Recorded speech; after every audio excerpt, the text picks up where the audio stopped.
Welcome, everyone.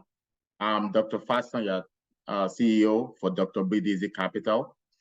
Unfortunately, today, our guest, Dr. Desai, had a family emergency. So I'm going to be both the host and the guest today. And also my partner, Dr. George Uzude. He actually got stuck on the flights to Houston. So we're going to modify the topic a little bit today. And I still want it to be informative and also provide some value. For people that just joined, I have posted a link, which is going to be a free bonus. This is a document in the chat, which talks about 101 questions you need to ask before you invest in a real estate syndication. And we have divided into different groups. And the three things you have to do really is to be able to vet the sponsor, the people that are actually bringing in the deal. Like, I'm a sponsor. You want to vet the deal itself, and you also want to vet the area, right? So because you can have a good sponsor, you can have a good deal looking on paper, but the area is filled with crime. So you want to be sure that you're looking at every angle. This is one of the lecture we gave.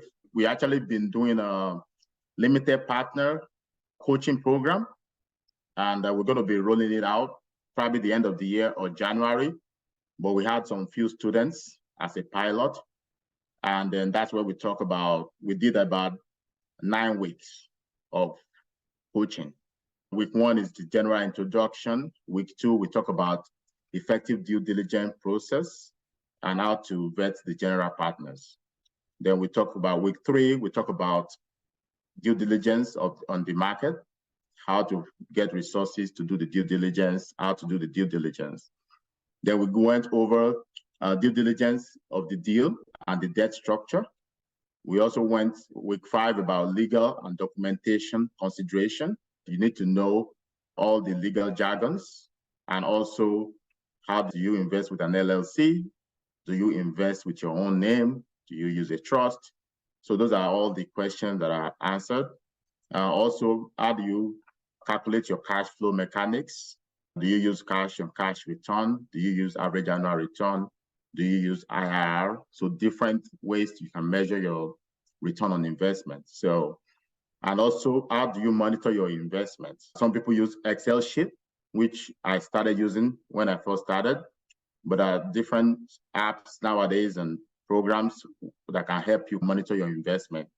I use personal capital to keep track of how much I put somewhere, but you can't really keep track of your return on that platform. So you have to have an Excel sheet so you know and how your return has been distributed, and if you're really hitting the benchmark, right? If they promise you 8%, are you really getting the 8% on average? And then we talk about building a strong investor-GP relationship, and also risk management, diversification, long-term wealth creation. And then on the last week 9, we do what is called a recap and a sample deal. So you can bring a deal, we can go over with you, and then we have like about 3 more weeks of just a Q&A that people can just come on and ask questions. So are you guys able to open the document?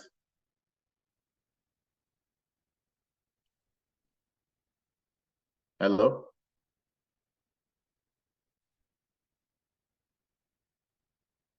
Let me. Where is the document by? I put it into the chat box. Okay, let me see. Let me see again if I can just copy and then post it again here.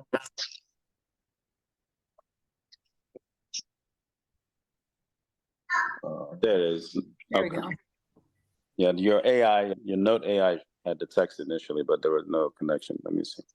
Oh, okay. No problem. The Read AI is actually very good. I recommend it. It will give you a summary of the meeting, especially if you have an investor meeting, and then it will give you like a summary of what you talk about. So you can go back and say, oh, this investor actually talk about self-storage. You can also document, of course, but the AI, so I can always search the person's name, find that AI information, and then be like, oh, okay? And then you can go tag them in your CRM and then be able to send them an email whenever that kind of deal comes up. So this is one of the bonus material we made. So we just have all these big questions. What I'm going to do is just, well, if people don't have any questions yet, I'm going to just start going through some of the list.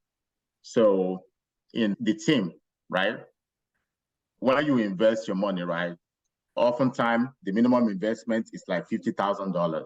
So it's a lot of money. As physicians, especially if you're like in a low paying specialty, you probably have only, I consider investment to be more like a sniping kind of a gun. So it's not like an AK-47. So it's like you have only few amount of bullets. So let's say you only have 2 times you can invest this year, or sometimes only 1 time. So you have only that 50K to invest.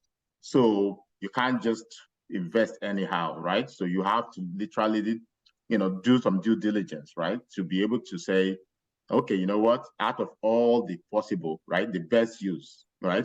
The best use of this money right now is this investment. So, and I find out, because I've been on both sides, I've been a limited partner, right? And I still do invest in other people's deals, even though we do our own deals, right? I invest with Earthsight.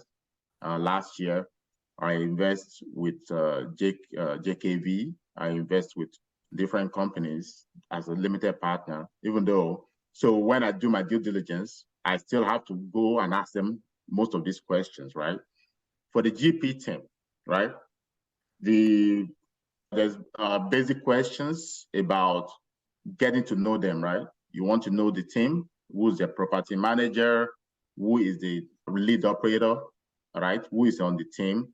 In the beginning, many teams can have one-man show, right? In the beginning, right? But oftentimes you should see some development that they finally hiring, right? Because you don't want one point of failure in a business, right? You don't want that if that person got hit by a car, then the whole deal basically goes to hell, essentially. So you want and that question was asked, someone asked me, and that's actually what made me start partnering and hiring now, right? Somebody literally asked me one time and said, what happens if something happens to you? I was able to answer it mostly because my wife does help with some of the management, but that still opens it opens like a way for things to go wrong, right? So that's why then finally, so now we have our acquisition manager, who is Josh, right? Josh, if something happens to me, could single-handedly run the deal because he's also have 200 and something units of his own. So he knows how to run operations. And if something happens to him, then I have to get a new property manager, someone that does help me with asset management and acquisition, new commercial broker. But at least the risk is distributed. Same thing I have George, right? George, he does with investor relations, right? If something happens with either one of us, the other person can carry on. So that's, you want them to be able to explain it very clearly, right? So that you know that your money is not at risk in that particular area. So another one that I find interesting is to know how many type of that kind of deal have they done, right? This one is very commonly missed because people transition so frequently. So let's say we've been doing multifamily for the past 5 years, right? And suddenly we start a fund and we're like, oh, we're going to do short-term rentals. So short-term rental requires a different set of skills, right? It's more labor intensive. It's more of like you have to run a more active operations, right? Versus a multifamily. So it's a whole different asset class. So if that person is doing, I've been doing multifamily and they're successful, it's very common that now they say, oh, I want to do short-term rentals. And suddenly you trust them because you feel like they've done so well with the other one. But it's actually a false sense of security because it might be that they're good with the other multifamily and they might be really bad with short-term rental. So just make sure, it does not mean you don't invest with them, but you need to know that they're at least partnering with somebody that is knowledgeable in the area, right? It's different if they told you, yes, we have this person who does only short-term rentals, and we want to partner with this person. You know that at least they're thinking in the right direction, and they have someone that can help them with the operations too. So just keep that in mind. Basically, that people are not experimenting with your money, essentially. Sorry, just gonna get it well. You guys can come on because there's not a lot of people. You guys can come on. If you have any particular one, you can raise your hand, and then I can answer that question for you. Another one is, have you ever been a passive investor? So this is very important because, and that's one of the reasons why I believe having someone like George is very important. I do a few passive investments, right? Also as limited partner. But George has done like 25 of them, right? So the guy is the king of LP. So he has basically got it to a science in terms of how do you do due diligence, because the whole purpose of investing as an LP is not to waste so much time, right? As a limited partner, you want to be able to continue doing your job, continue to invest passively so you can make passive income. But if you then have to spend all your time doing the due diligence, like watching the operations, then that does not serve the purpose, right? So you have to get it streamlined into how you determine your deals. You have to have a very clear personal financial objective to say, okay, I only want to do short-term rentals, or I only want to do value-add multifamily and self-storage. And whenever there's a deal that comes in and it doesn't fit your criteria, don't even bother opening it. Just leave it alone. Because then you open it, it's going to be mobile homes. And then you're going to look at it and you're like, maybe I can do mobile homes. But you have no idea. You don't know how to do the due diligence. You don't know how the operations even look like. But if people are LP before, they know what the LPs are thinking. And LP is limited partners, right? Those are people that invest passively into the deal. And then the GP are the general partner, who are the operator and sponsor for the deal. Do you guys have any particular question on the GP team one that you want to go over?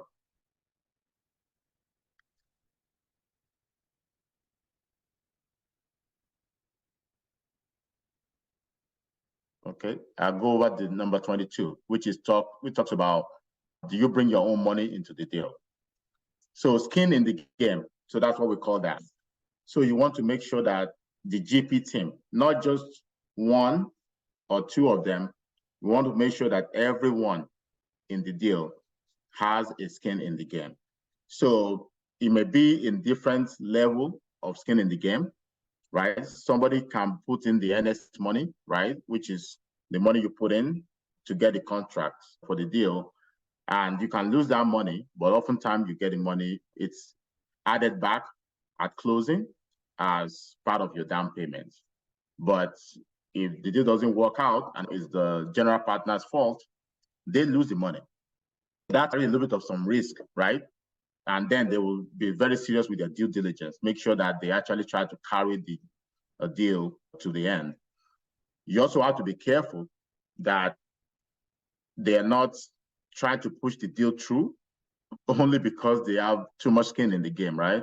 So if somebody has so much money hanging, right, and the deal is very borderline, I just have to watch their motivation. That are they trying to, push this deal through because they already be like they're going to lose money? But I would make an argument that you're more, as a real good GP, first is to keep your investors' money safe.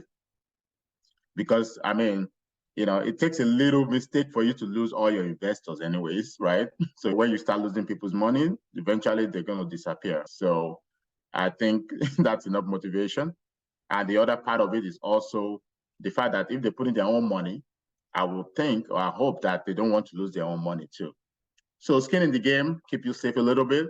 So for example, in some of our deals, we have a big team member, right? So we have about 5 people on the team. Sometimes we have another investor relations coming in.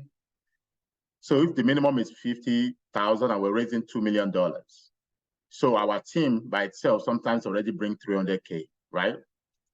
And sometimes even 500K. So so it's instill confidence in the limited partner to want to be like, okay, you know what? If it's good enough for them, they probably won't want to lose their own money too. So that's true. So if you have any questions about vetting the GP team, especially vetting the sponsor, we'll pause for 30 seconds. You can come on video to ask that question. Otherwise, then I move to the market. Yeah, I do have a question. Is it usually customary to have that in a disclosure of some sort, that where each of the investors would say how much and where that source is coming from? Or is that kind of gauche and not usually discussed?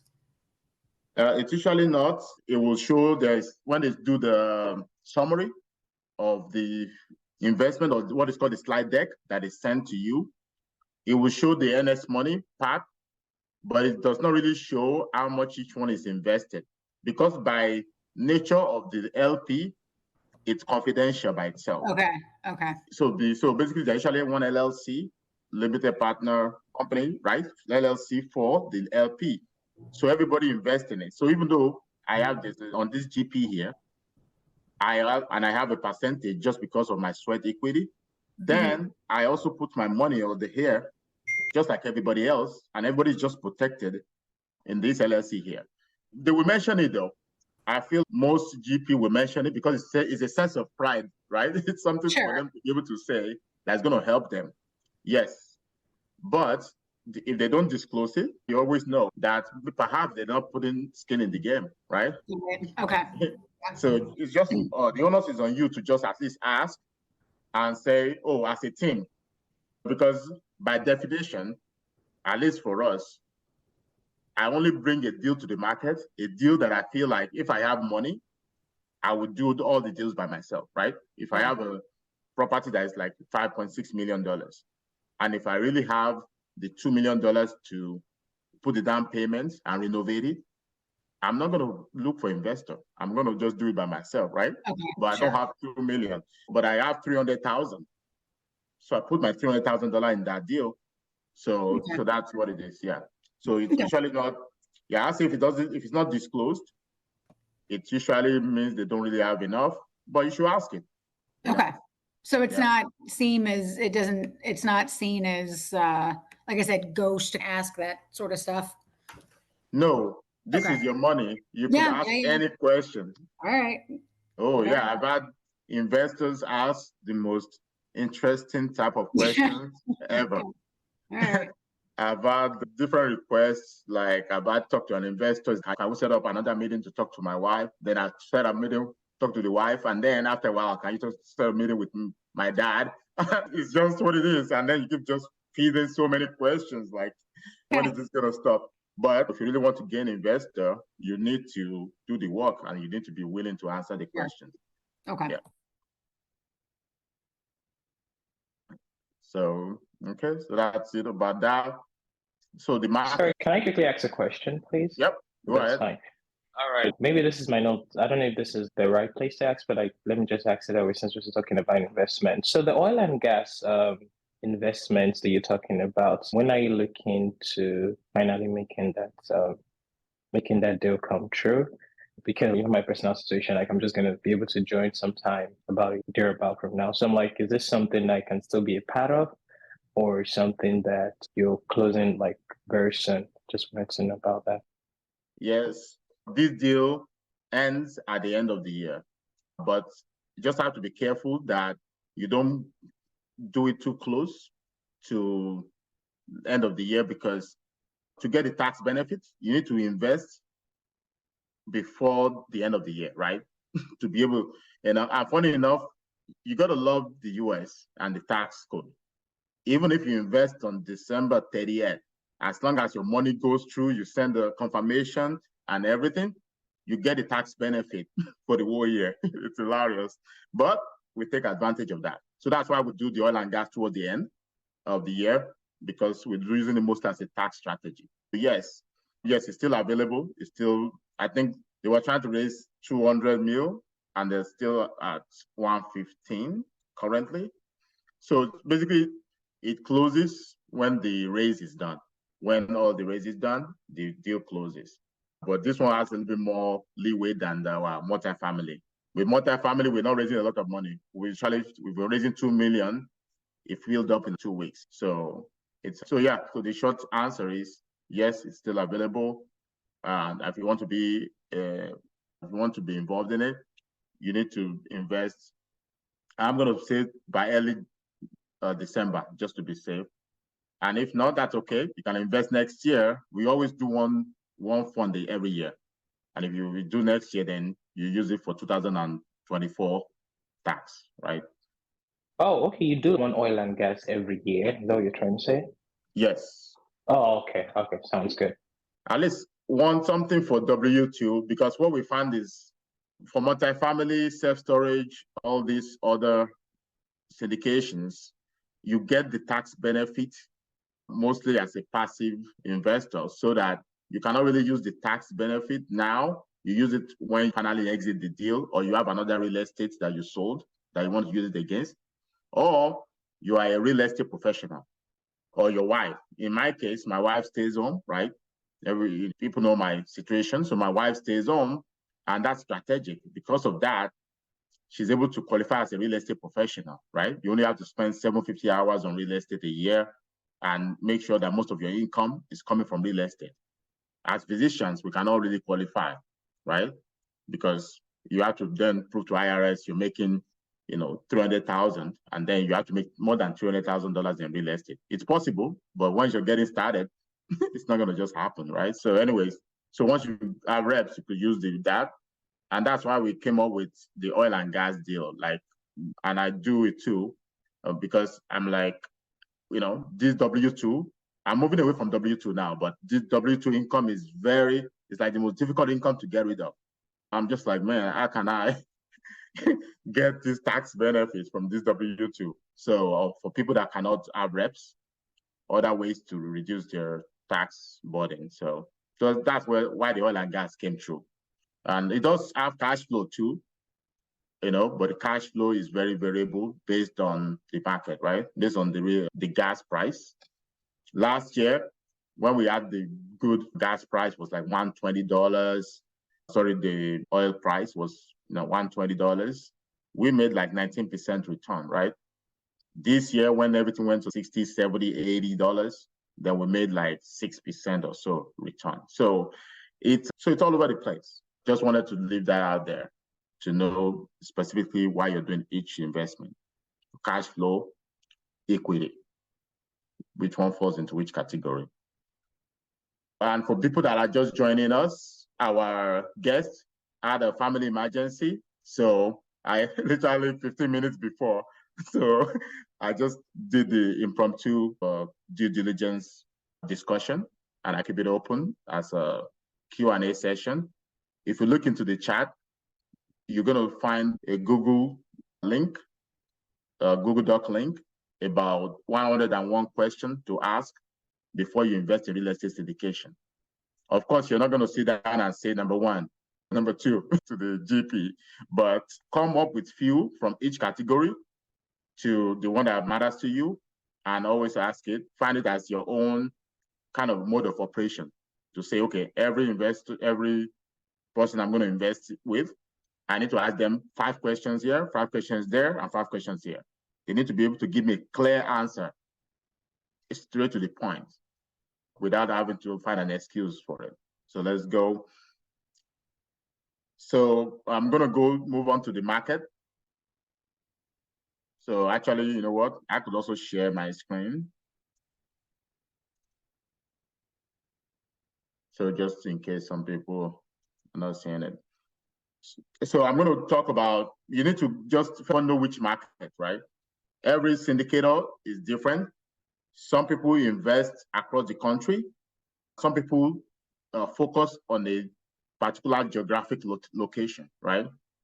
When we first started, I tried to be all over the country, but it's the opposite way around. So then I found out all my team are in the South, right? My team are in Tulsa, Oklahoma, Houston area, and then Fort Smith, Arkansas, Northwest Arkansas, right? Those are the majority of my team. I can move them around, right? So when I find a deal in Maryland, so it will be difficult, all right, to manage that deal versus if I have it where I already have properties, right? So, but there will still be a reason to do that if you find a good partner, right? If I find a better deal with a good partner and I'm involved from the beginning, right? I'm able to also, understand the market.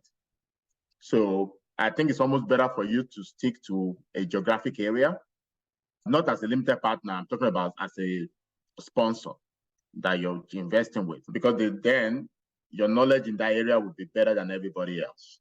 For example, us in Arkansas and Oklahoma, we understand it. We know everybody by now. All the deals comes through us, right? So before it gets to the market, so it's easier to get better deals, right? So you need to ask them why. They need to be able to give you a clear answer. The biggest employer in the area and multiple employers, obviously, that you can just Google for yourself too, right? For us in Arkansas, the major one is Walmart. And there used to be a town, I forgot the name at this point, which I had a very good deal. This deal cash flow, I'm talking about 15% cash on cash return. Then when I was analyzing the deal, I'm like, there must be a reason why this deal is so cheap. And then when I did my research, it turns out Walmart moved out of that area like about 3 or 4 years ago. And now the only major employer in that area is like Tyson Food, which is like chicken company. They sell chicken and things like that. And there's few tiny little companies, right? They're not big enough to sustain the area. So two things arise. There's two problems there. One of it was if Walmart is leaving a place, I already know that place, it's over. Because usually they do a lot of research, right? They usually say follow Walmart, follow Tim Hortons. There are a few companies, you just follow them, you'll be successful.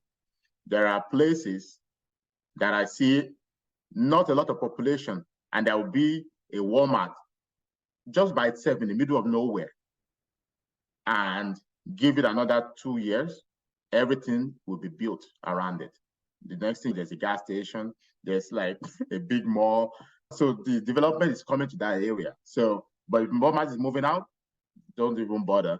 And then I noticed that if Tyson Food go belly up, that town will be desolate.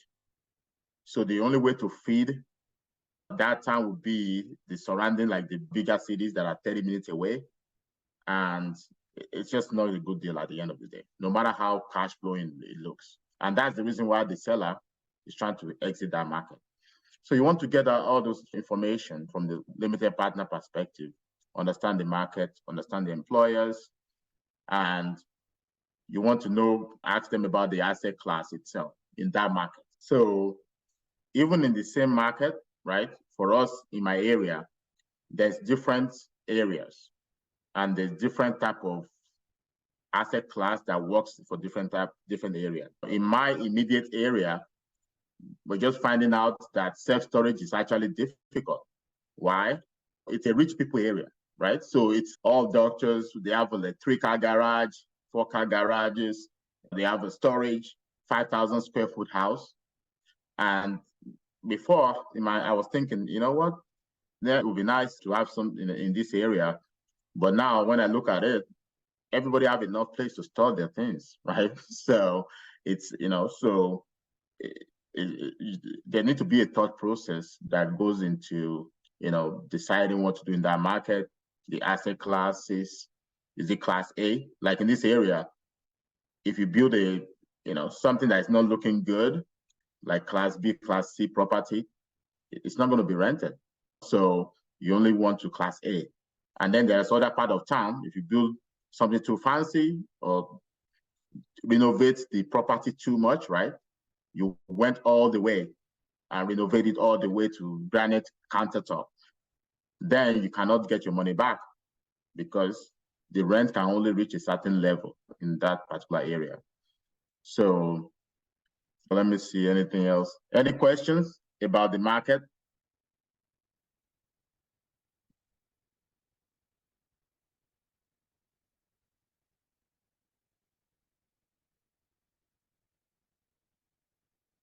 So there are also different calculations, right, about the median income, right? Median income of the area. So you want to make sure that they can afford the rent, right? Some people will say you have to make 3 times, just depending on which one you decide to use. So if your rent is $1,000 and it's 30, so that's $12,000 for the year. So they need to at least make $36,000. They probably should make more, but so you need to do that calculation. But if the average income in that area is 36,000 and you're trying to rent something for $2,000 a month, they're probably going to default a lot. So that's a deal killer right there. Something about touring the property. So the comps, you can always get the comps. There are some data gathering organizations that you could use to gather the comps. People that do appraisal, they also do gather these comps. So you can get comps easily. You can look it up yourself and you can call. For self-storages, I usually call or ask my people to call. So most of them are online. You can look at their prices and then you see, okay, everybody is above my price. And then you can either make a decision to keep it low so you can rent it faster or keep it or match the market, right? If it's already full. You can use that to determine your own calculation. I also say this because just because they just present you with a deal doesn't mean you should not do your own evaluation of the deal. Obviously, if you don't live in that area, you're not going to have all the data, but you should still know how to underwrite a deal. You should know how to do a basic underwriting, right? Even if you have to just use the bigger pockets calculator or something, at least have an idea that, is it going to cash flow? Yeah, we have different underwriting models, that we use. And you just have to have a basic understanding. But if you want to do underwriting class, I think Exact Capital, they have an underwriting course, which they actually do it for free right now. So you can go on their website, Exact Capital, and then you can learn how to underwrite. I think it's like 10 weeks. It's been a while since they've been doing it. So any questions about that? But I think it's also good to look at the growth rate as well when you're looking at the market analysis, like the population growth, income growth rate, and the job growth rate. Because sometimes some syndicators don't give you that information. They just tell you, oh, there's a lot of the employers in the area, but a lot of times if you don't see if there's actual growth that you can project, sometimes they may be decreasing and you may not realize it even when the income is higher. That's true. That's right. Yeah, we actually do use that. So I'm not sure if I didn't put it there. I need to add it there. So yes, you definitely need to look at, population growth. In fact, that's one of our criteria. Like if you send me a deal in some primary markets, it might not be too of a issue. But if you go to tertiary markets, right, in a small town, and you look at the population, immediately I see like a drop in population. I don't even look at the deal further, right? I'm like, people are leaving. So it's probably due to either jobs, quality of living, or some reason why they're leaving. So yes, very good one. Anybody else? Hi, Bayo. Yep.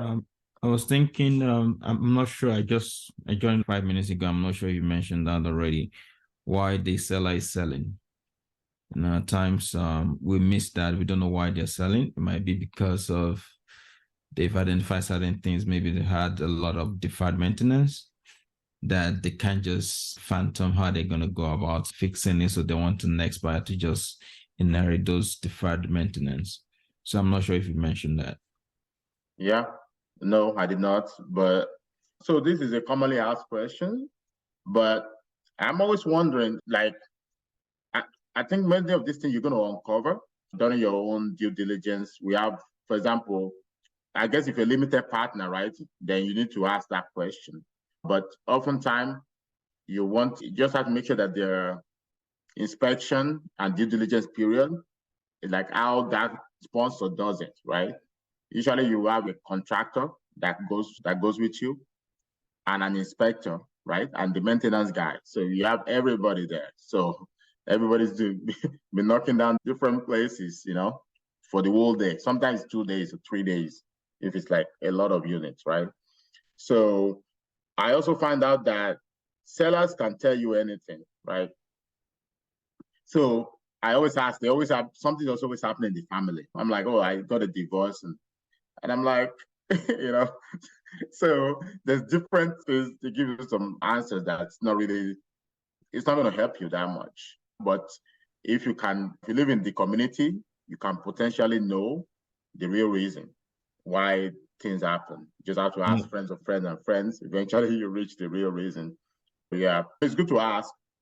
Yeah, another way we get around that at times is to ask the same question differently, maybe 3 or 4 or 5 times, because you're not going to have one interaction with the seller. Probably you have 2 or 3. At the same meeting, you might ask 3 different questions related to why they're selling in different form. So the moment they misstep, okay, these guys are not sincere. Maybe there's something else they're hiding that they don't want you to know. So you just want to ask those questions in different form, and you might be able to get the real reason why they're selling. Maybe they open up. Everybody's looking to sell because they want to retire. It's not in all cases. I know. I was like, oh yeah, I'm going to a different asset class. I'm like, yeah, I want to retire. But you're like, what, 50 years old? So yes, that was a very good way to see whether they keep shifting in the way they answer their questions. Obviously, you can always know liars by just asking them multiple questions, and they just keep changing their answers. Yeah, just add those questions. Make your own list and make sure you ask that. Even as a limited partner, you should be able to ask the question. And I guess the telltale sign would be for you as a limited partner trying to invest in a sponsor, and you ask them, why is the seller selling? And they can't give you an answer. So that could also either mean that they did not ask, which is bad in their due diligence, right? Or at least to be able to give you some answer. So maybe that would be the application on the limited partner side. Like, just ask, like, why? And they're like, oh, we don't know. What did they tell you? So, yep. And then we talk about the deal itself. And this is where some of your calculations and things come in, what you're looking for. Okay, I'll go over the first few ones. So when was the asset built? There's a reason why you ask this question. Like, we arbitrarily, not arbitrarily, but based on construction workers we work with, maintenance people we work with, they have told us recently to do anything 1980 and above, right? What do you see when it's the 1970s? Metal pipes. You see a boiler. I have a 33 unit in Tulsa, and one of the things that annoys me the most in the operation of that property is the boiler. It's always down. Something's always wrong with it. I'm like, can we just get rid of this boiler? Like, literally everything else is fine, just this boiler. So, and also the metal pipes, the rust and the leaks is so much deferred maintenance. Someone mentioned that early on. So much deferred maintenance, but doesn't mean So let's say you have a property that everything looks perfect, but then the only thing that is wrong is 1975. You have to look at everything together, right? Our last Southbrook apartment, I think it was in 1978 or something like that, or 79. So you're like, few years here and there. So you could, but try not to deviate too much from your plan. You need to have a real criteria. And you as a limited partner should do that too, to be like, look, 1920, I don't care how many times they've renovated it. The only way you should buy a 1920 property is if they've literally got it down to the studs and fixed all the pipes. Or I just don't even know why, the reason why I would buy one. So that's just something. The unit mix is important. If you have a 300 units and every one of them is 3-bedroom, 2 baths, you're going to have problem with occupancy because you want a little unit mix. It would be nice if it's like 100 of 2-bedroom, 1 bath, and a little bit of 50 of 3-bedroom, 2 baths, and 2-bedroom, 2 bath, and 1 bedroom. So there needs to be a decent unit mix. It doesn't have to be a certain percentage, but just know that it's a little bit of unit mix in there. And then you want to know what their business plan is, obviously. So for the business plan, you want to know what they should give it to you in a slide deck and when they do a presentation. Don't miss the opportunity to go on that presentation, or at least get the recording. And during that presentation too, you can ask questions, right? I always love going to the webinars. Another part of it is also the exit. I'm not sure if we put it there somewhere. So you want to know what are the plans, right? And then if they say, oh, we're going to sell in 5 years, and then you tell them, so, and then what happens if somehow you cannot sell? So they need to have like multiple exits. They need to have different ways to be like, okay, fine. If somebody offered us to buy it at this certain amount of money in 2 years, 3 years, we can sell it. We may not double your money like we promised, but if we get this percentage, it will still be better, right? In 3 years. Or we cash out, we're going to refinance, And then if you understand the market, you can ask them, how are you going to cash out refinance when the interest rate is so high? And then they need to be able to tell you that they've read some macroeconomics that says that in the next 3 years, the interest rate should at least be down enough, maybe not all the way to 5%, but enough for us to cash out refinance. So at least you know that they're thinking, they're reading, and they're doing the due diligence. And also, you want to see, what is their capex? What happens if they find out they have to do more? Do they have a reserve? And another one is the equity split. This one, it causes a lot of controversy sometimes, but I would say for limited partner, I think the most important thing is to see what you yourself are getting out of it. Because you can have a deal that is 70-30 split, right? 70% to limited partner, and the sponsor take 30% of the deal, right? Of the equity, just for their sweat equity. And you can see another deal, 50-50. But the return of the 50% is better than the 70%, right? And the business plan, it's rock solid. Everything looks good on it. So because I used to think like that in the beginning myself when I was just doing limited partnership. When I see something like 50-50, I always think they're very greedy. I'm like, why do you have to take 50? And sometimes it has to do with the amount of work that has to be done to the property, right? If it's going to be a construction, a lot of things have to be done, deep value add, project management. Yes, the split might be different.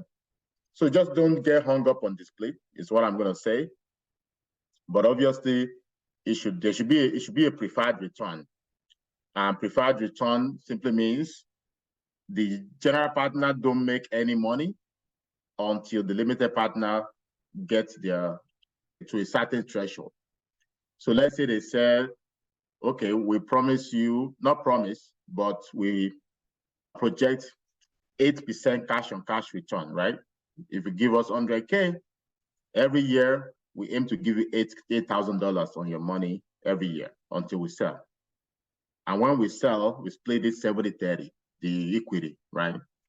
If we buy for 1 million, we sell for 2 million. The 1 million at the end, we split 70-30.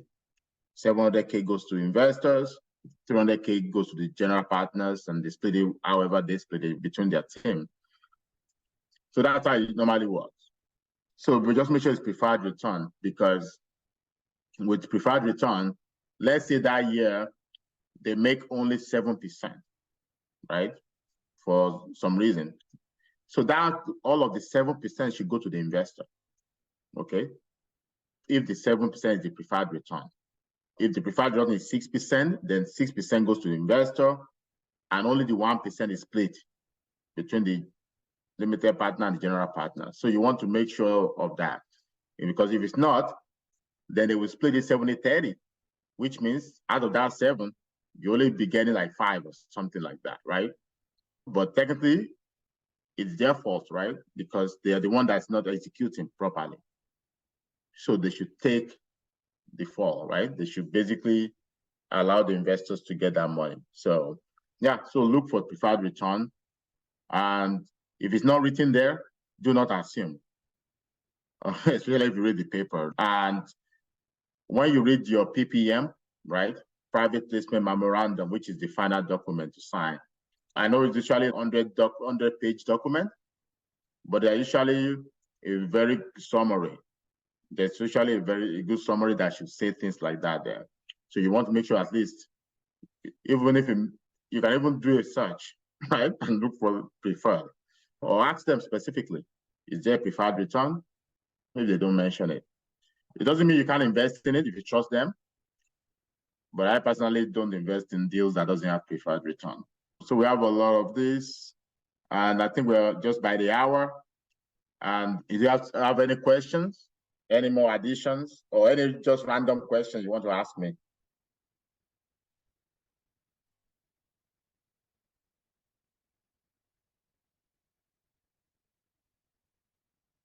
Yeah, thank you so much regarding this information. I just wanted to find out about the tax.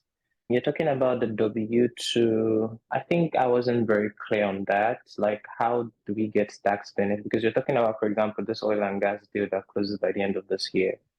And you were like, you're going to have like more tax benefits. Like also the regular properties, like you talked about, the $2 million kind of properties and stuff. Like, how do you get like tax benefits from them? Like, and the tax situation, how does it really work? You can give a little bit context to that. I appreciate it. Okay. I'm going to just put that disclaimer, right? I'm not a tax professional, right? And I'm not a personal financial advisor. However, I'll tell you what I do and what I know. So for real estate, right, you get the tax benefit mostly from depreciation, right? There's law change during Trump era, right, which allow you to have 100% depreciation.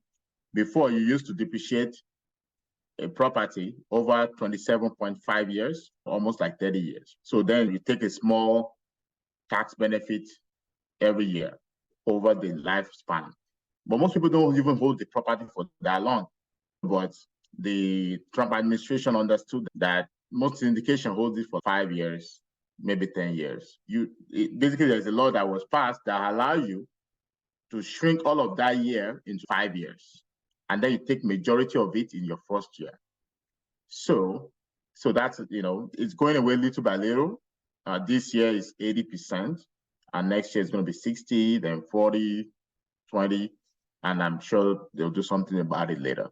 So most of your tax benefit comes from depreciation of the property. So even though you make money that's why investing in real estate is so awesome, in that I could have, like, for example, I'll make an example.